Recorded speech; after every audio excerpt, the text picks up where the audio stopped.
मनकापुर में रहने वाले मोहन प्रसाद के परिवार में कोई भी नहीं था, न माँ बाप, न पत्नी और न ही बच्चे। ले देकर अगर कोई था तो उनका प्रिय घोड़ा नील रतन।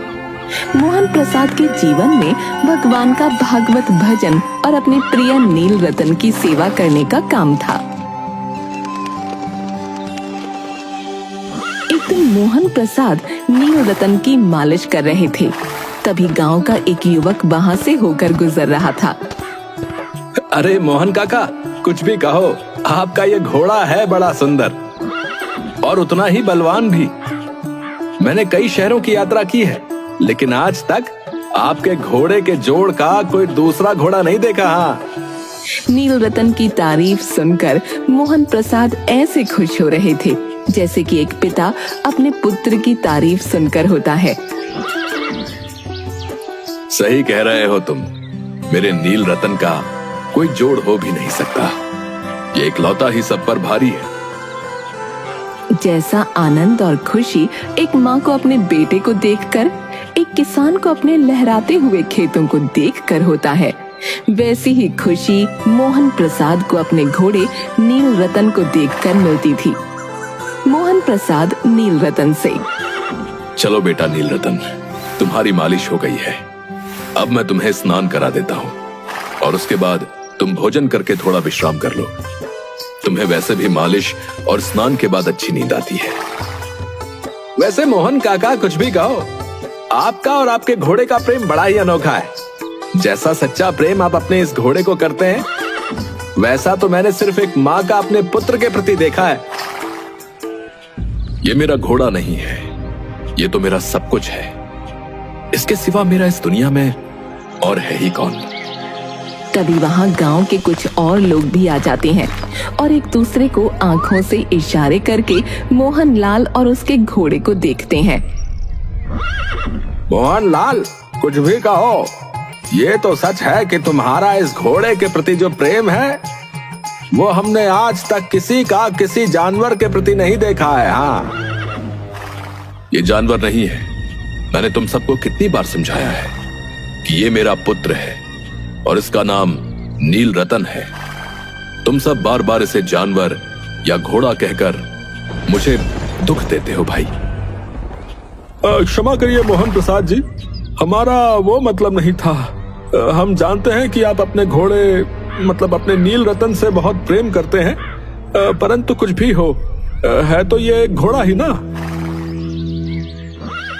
ठीक है, अब हो गई ना तुम सबकी बातें, तो अपने अपने काम पर जाओ और मुझे भी अपना काम करने दो। मोहन काका, आप नाराज मत होइए, इन्हें तो मस्खरी करने की आदत है। आपके मन में जो प्रेम नील रतन के लिए है, वो तो सच में ही अनमोल है। आपने तो नील रतन के लिए विवाह भी नहीं किया। कौन भला इतनी बड़ी कुर्बानी देता है? मोहन प्रसाद पहले व्यक्ति की बात सुनकर मन ही मन प्रफुल्लित होता हुआ कहता है, ठीक है, अब मुझे नील रतन को स्नान करा के भोजन करना है। गांव के लोगों की बात से परेशान होकर एक दिन मोहन प्रसाद, बस बहुत हो गया, रोज रोज इन गांव वालों की बातें अब नहीं सुन सकता मैं। ये घर छोड़कर गांव के बाहर वाले मंदिर में रहना शुरू कर देता हूँ। उधर से तो लोगों का आना जाना भी कम है, ना कोई आएगा जाएगा और ना ही मुझे किसी की बातें सुनाई पड़ेंगी। आराम से भगवान का भजन कीर्तन करूंगा और अपने नील रतन की देखभाल करूंगा। उसे किसी चीज का मोह नहीं था सिवाय नील रतन के, पर नील रतन से बिछुड़ने की वेदना उनके लिए असह्य थी। जब कभी कोई नील रतन से बिछड़ने की बात कह देता तो मोहन प्रसाद बोलते, अब मैं इसके बिना नहीं रह सकूंगा। वो उसकी चाल पर लट्टू थे, कहते, ऐसे चलता है जैसे मोर घनघटा को देखकर नाच रहा हो। आहा। गांव के लोग इस प्रेम को देखकर चकित थे। कभी कभी कनखियों से इशारे भी करते थे, परंतु मोहन प्रसाद को इसकी परवाह न थी। जब तक संध्या समय नील रतन पर चढ़कर 8-10 मील का चक्कर नहीं लगा लेते, उन्हें नींद नहीं आती। दूसरी तरफ उस इलाके में प्रसिद्ध डाकू खड़ग सिंह के ठिकाने पर खड़ग सिंह के कानों तक भी नील रतन की कीर्ति पहुंची। नील रतन की तारीफ सुनकर मेरा हृदय उसे देखने के लिए व्याकुल हो रहा है। अब मुझसे और बर्दाश्त नहीं होता। मैंने सोच लिया है कि मैं उस अद्भुत घोड़े को देखने अवश्य जाऊंगा। वो एक दिन दोपहर के समय मोहन प्रसाद के पास पहुंचा। नमस्कार मोहन प्रसाद। खड़ग सिंह नमस्कार करके बैठ गया। खड़ग सिंह, क्या हाल है? अब आपकी दया है। कहो, इधर कैसे आ गए? नील रतन की चाह खींच लाई। विचित्र जानवर है, देखोगे तो प्रसन्न हो जाओगे। मैंने भी बड़ी प्रशंसा सुनी है। उसकी चाल तुम्हारा मन मोह लेगी। कहते हैं देखने में भी बहुत सुंदर है। क्या कहना, जो उसे एक बार देख लेता है उसके हृदय पर उसकी छवि अंकित हो जाती है। बहुत दिनों से अभिलाषा थी, आज उपस्थित हो सका हूं।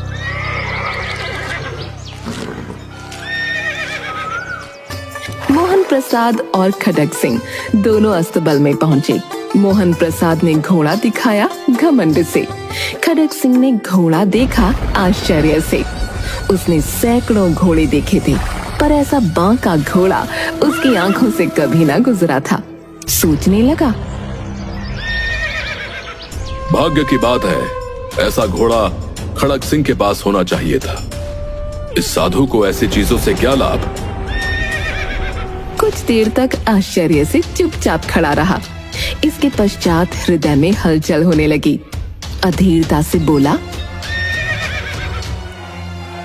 परंतु बाबा जी, अगर इसकी चाल न देखी तो फिर अधूरा सा लगेगा। सही कहा तुमने खड़ग सिंह, मेरे नील रतन की चाल तो सबसे मनमोहक है। मोहन प्रसाद जी भी मनुष्य ही थे। अपनी वस्तु की प्रशंसा दूसरे के मुख से सुनने के लिए उनका हृदय अधीर हो गया। घोड़े को खोलकर बाहर लाए। गर्व से भरे हुए मोहन प्रसाद ने नील रतन की पीठ पर हाथ फेरते हुए कहा, ये देखो खड़ग सिंह, ये है मेरा अद्भुत और प्रिय घोड़ा नील रतन। इसके जैसा तुमने दूसरा कोई नहीं देखा होगा। सत्य कहा आपने, ये वाकई में अद्भुत है।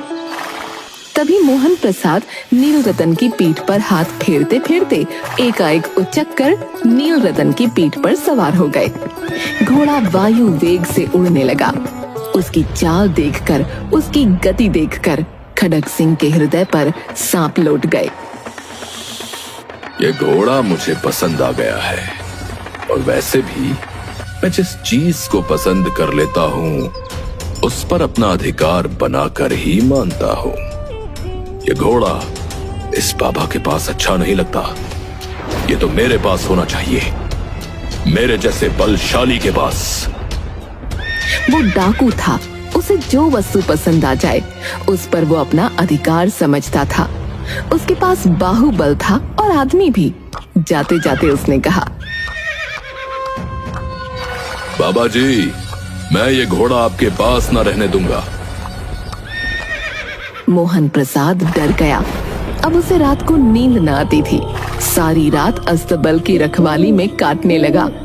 उसे हर समय खड़ग सिंह का भय लगा रहता।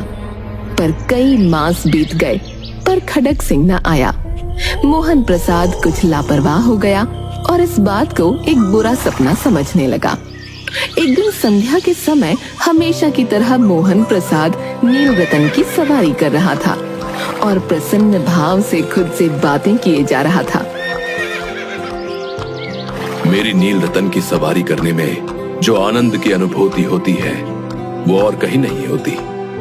इसका शरीर कितना गठीला है और रंग कितना चमकदार है।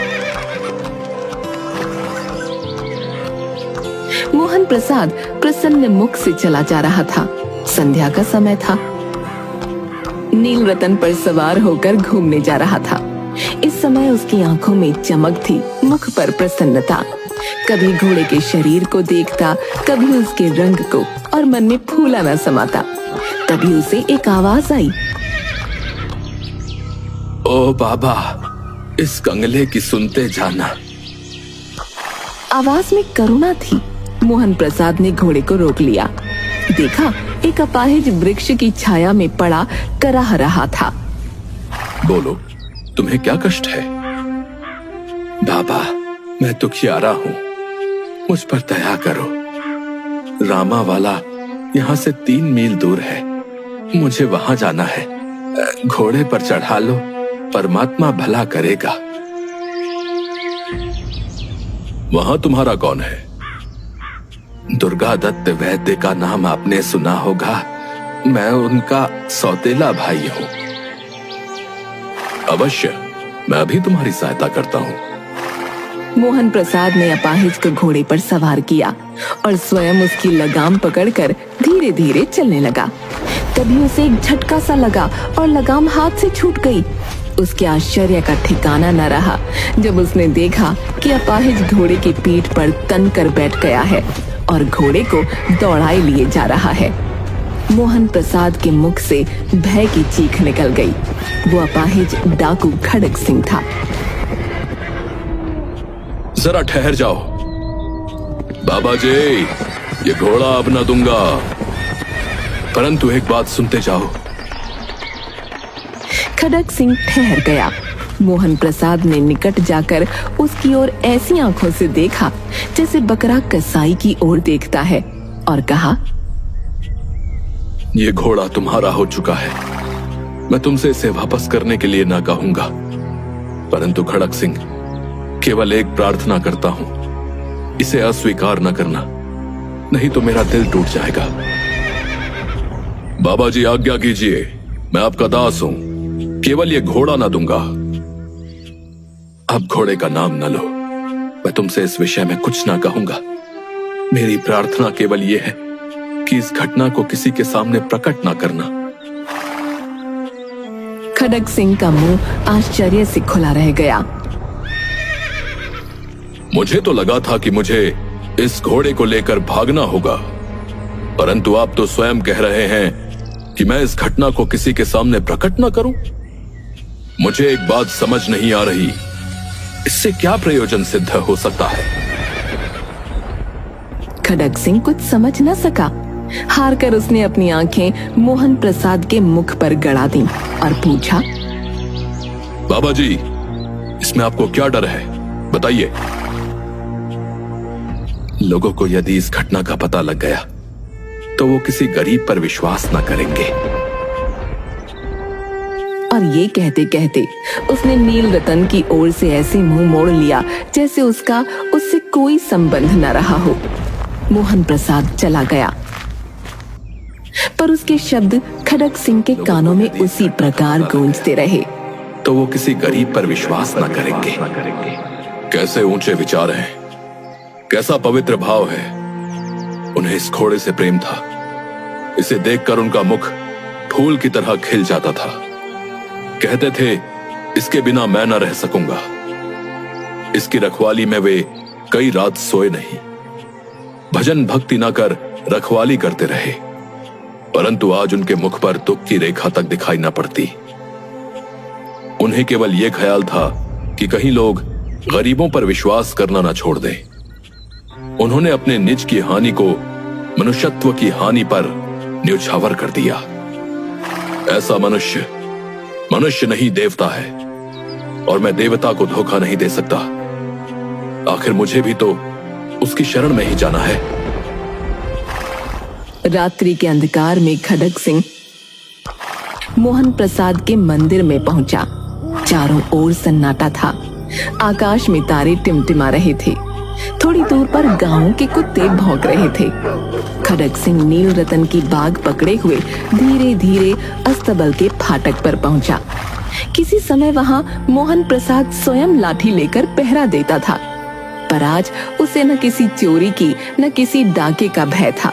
खड़ग सिंह ने आगे बढ़कर नील रतन को उसके स्थान पर बांध दिया और बाहर निकलकर सावधानी से फाटक बंद कर दिया। इस समय उसकी आंखों में नेकी के आंसू थे। दूसरे दिन मोहन प्रसाद उठकर स्नान करके अस्तबल की ओर बढ़ता हुआ खुद से बोला, चलो जल्दी से नील रतन को कुछ चारा और पानी दे देता हूँ। अचानक उसके तेजी से बढ़ते हुए कदम वहीं पर रुक गए। अरे, नील रतन तो अब मेरे पास है ही नहीं। मैं कैसे भूल गया? मेरा बेटा। मोहन प्रसाद दौड़ता हुआ नील रतन के पास पहुंचा और उसके गले से लिपटकर इस तरह रोने लगा जैसे बिछड़ा हुआ पिता बहुत समय के पश्चात अपने पुत्र से मिलकर रोता है। बार बार उसकी पीठ पर हाथ फेरता, बार बार उसके मुंह पर थपकियां देता और कहता, अब कोई गरीबों की सहायता से मुंह न मोड़ेगा।